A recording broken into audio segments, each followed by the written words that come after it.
I'm starting to fall in love with my wife, but I have no idea how to tell her without ruining everything. So about 4 years ago my 28M wife and partner of 8 years passed away due to complications after the birth, very rare, of our second son. I was deployed at the time, and completely devastated. After flying home I felt that nothing would make me happy again. My sons are great, now 6 and 4 years old, but overwhelming, so I asked a sister of one of my Marine buddies, Cassandra, 24F, to help out. She had been friends with my wife, but not great friends, and she agreed in exchange for a place to stay. At the time, Cass was only 20 years old and in quite a bit of debt in fault of her extremely abusive ex-boyfriend, who she had finally left about 3 months earlier. During the first few weeks of her helping out with the boys, she asked to borrow money to see a doctor due to her shaking hands. She had no insurance.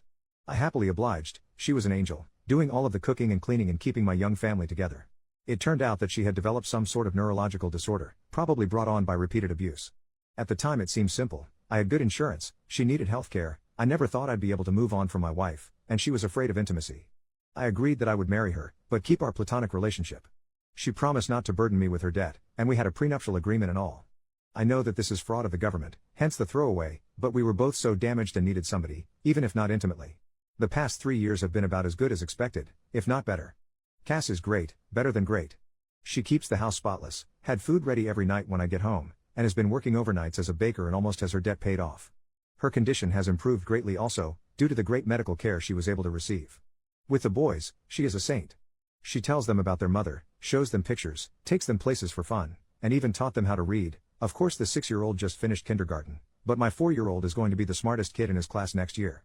Sometimes the 4-year-old calls her mommy, but she shushes him and reminds him that her name is Cass and that mommy is the angel whose picture is above the fireplace. Once her debt is fully paid off, the kids are in school, and she saves up a bit of money, she is going to go into a nursing program. Our relationship is still platonic, but very caring. I've cried on her shoulders more times than I can count, and she's done the same. One night I was very stressed out, and yelled at her about something pretty inconsequential. She had taken my sons to see Santa without me. She, of course, became quite frightened, but we worked it out and I even offered to pay for her to see a counselor. She didn't. That was 2 years ago, and we have had little fights ever since, but have been able to work through them. She seems to understand me whenever I'm hurt, upset, or angry, and is calming in a way that I can't explain. The problem is that I think I might be falling for her. I've been noticing little things, her scent, her smile, her laugh. The way she smiles with her eyes when she sees me, how much my boys love her. Not to mention that she's gorgeous, super hardworking, and one of the strongest people I've ever encountered. A few nights ago I almost kissed her after we had put the boys to bed, and her hugs goodbye have started lasting a little bit longer. The other day she was taking a nap in my bed, she was washing her sheets, and I wanted to join her. Not make love with her, just lay with her and hold and kiss her. I don't know what to do, or how to even bring this up. It's been 4 years since my wife died. I can only think of a quote from A Song of Fire and Ice books, in which a character says that when the sun has set, no candle can replace it. Meaning that since his true love has died, nobody could replace him. That's how I used to feel, but there have been days where my thoughts have been occupied with Cass, and I haven't even thought about my wife. I feel bad about it, and I still miss her, but I never thought that I'd be able to move on. I feel guilty and disloyal. At the same time, I want her.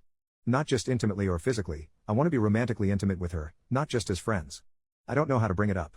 I don't want to scare her or make her uncomfortable, but this is becoming more difficult than I could have ever imagined.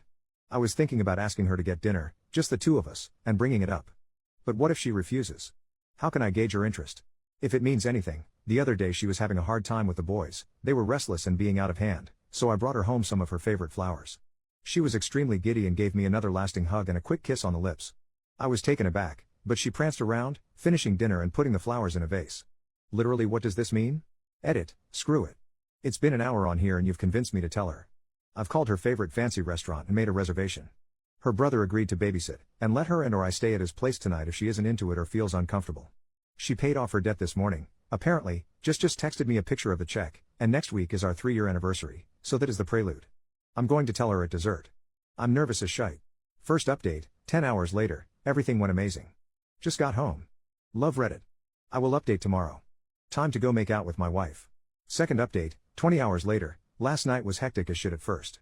Our younger son had eaten what he calls a giant fuzzy spider, and Cass wanted to take him to the hospital, even though he was fine. Her brother, we'll call him Joe, told her that he'd take care of it, and basically forced her out of the house to celebrate getting out of debt. She really didn't seem like she wanted to go. At all. I became so freaking nervous. So we got to the restaurant pretty early, but luckily they had a table. She ordered wine, which was odd, because she hasn't drank much since she broke up with her ex, but I figured it was a time to celebrate.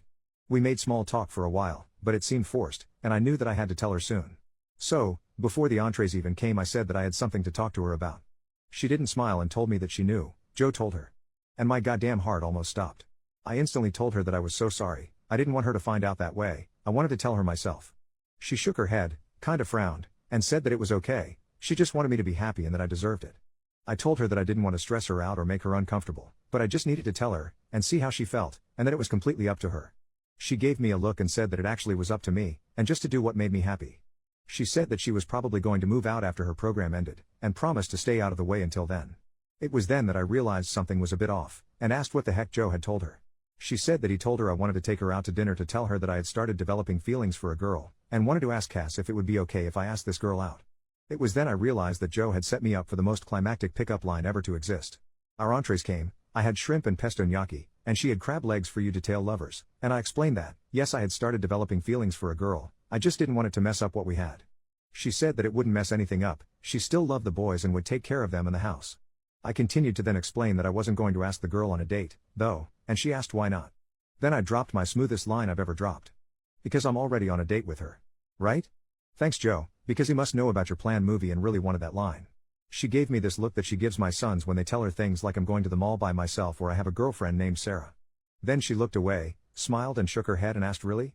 I nodded and told her that I cared about her more than anybody else alive, other than my sons, that I loved our family, and that I had fallen in love with her. She then took a drink of wine, rolled her eyes, and said it's about freaking time, Alex. And I'll never forget what happened next. Maybe it was a faux pas, but I leaned across the table and kissed her. Spilling her wine. But neither of us cared and we kissed for about a minute, before she told me to get off her before her crab legs got cold. This was joking, but not. You'd have to know her. After leaving the restaurant we got ice cream and sat around and kissed some more, before heading home. Joe was sitting on our couch watching one of those VH1 dating shows with a shit-eating grin on his face, and Cass ran in, screaming at him that he ruined everything and that she was going to have to move in with Mom now. We let him believe it for about 5 seconds before bursting into laughter. He shook my hand and told me that the boys were sleeping and left. I picked Cass up and kissed her and carried her to my room where we, well, made out for like 2 hours and snuggled the shit out of each other. She isn't ready for anything else, but emphasized yet. I'll give her all the time in the world. At one point the youngest son came in because of a nightmare, and brought his dog, a golden retriever puppy, and claimed that the doggy was scared so we of course, let him in.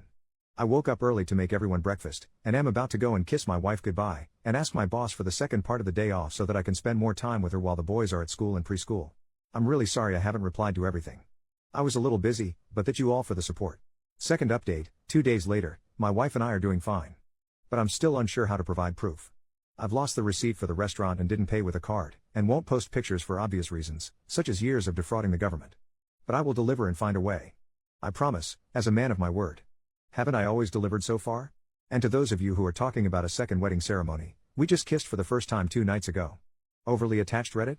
Finally, thank you to whoever gave me gold. I spent about $25 last night buying Joe beers. But next time, please use that money for real good. Take a vet to lunch, learn CPR, I don't know. But again, many thanks to you.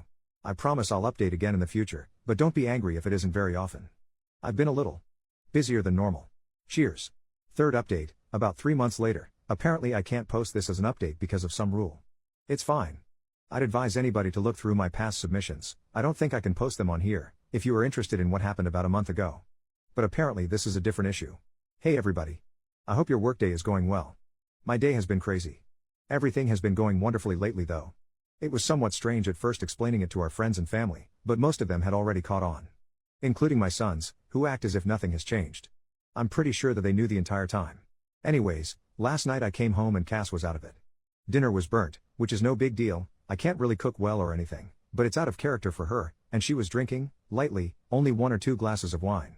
I asked her what was wrong. Obviously I was concerned, and she told me that her ex-boyfriend got parole last week. I was flabbergasted, since she should have been able to testify at his parole hearing I believe. Apparently the crime that he was incarcerated for was unrelated to the abuse, which I had always assumed was the reason, but Cass had been, 1, assured it would put him away for a decade at least and, 2, had been far too afraid to testify against him or press charges. Apparently he'd been arrested for this felony, and when he was being held, he asked her to post bail, but instead she asked my first wife for help moving out and moving on. I don't know what to do. I don't think that we have any legal ways to put him back into prison. She knows that she should have gone to the police and is guilt-ridden and upset about it now. I know that she's going to be safe, because if he tries to even contact her, I'll take a legal recourse of action to make sure that he doesn't so much as touch her. I've taken off work today, but promise that even when I go back, I'll have my buddies stopping by throughout the day. But I don't know how to make her feel safe. I've contacted my lawyer about filing a restraining order, and he said it shouldn't be too hard, but she's a mess. I just don't know how to make her believe that she's. I doubt this piece of crap will come around, but I know what I'm going to do if he tries. Fourth update, about 1.5 years later. Hey Reddit. I first of all would like to apologize for not keeping you guys updated. I've honestly just been pretty occupied with life lately, and last night I had trouble sleeping. I was just browsing the internet when an article came up about Reddit and I thought, I wonder how those nice people are doing. Then I signed in and realized that a lot of you really care about how my life is going with Cass. The answer is pretty well now. Things got tough for a while when her ex was released from prison last year though. She was so afraid that he'd contact her. Until he did. I remember that night like it was 5 minutes ago. Somebody rang our doorbell and the oldest son answered. He asked for Cass. She told the boys to go upstairs and gave me a look and I knew. But she didn't look scared. The bastard apologized and begged for forgiveness and asked for a second chance. She was so brave. I wanted to unalive him but she told him no and asked him to leave. He did, and he tried to contact her a few more times before we eventually got an order of protection against him. Last I heard he moved upstate to live with his dad, or something. Around this time her brother Joe also got into a really bad car accident and ended up having to move in with us for a while. He's a great guy and one of my best friends, so we didn't mind, but it was a stressful time. About 7 or 8 months ago we finally, consummated our marriage, I guess you can say. The boys are doing great and are really happy. Cass got a pretty good job, although I think she's working too much overtime, and loves it. We're expecting our first child in February and couldn't be more excited. You could say that life is pretty good.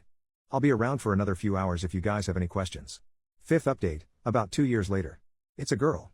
Technically she was born early March, but I didn't want to make the title it was a girl. Sorry for not updating. It was a pretty rough pregnancy, and Cass has put her foot down about wanting more. I guess 3 is enough, but everything turned out great. Little Therese was 21 inches and 9 pounds at birth, and as bald as I am. She's way easier than the boys were, she hardly ever cries and is the most photogenic baby ever. Our youngest son is completely smitten, and always tries to help, but it's less cute than you think. Joe is also doing good. He's dating a girl who actually went to my high school, 2 years younger than me, though. He's pretty happy with her, and we're all very happy for him. Other than new fatherhood, there's not much to update. I'm home watching the baby today while Cass is out, so I should be around for a while.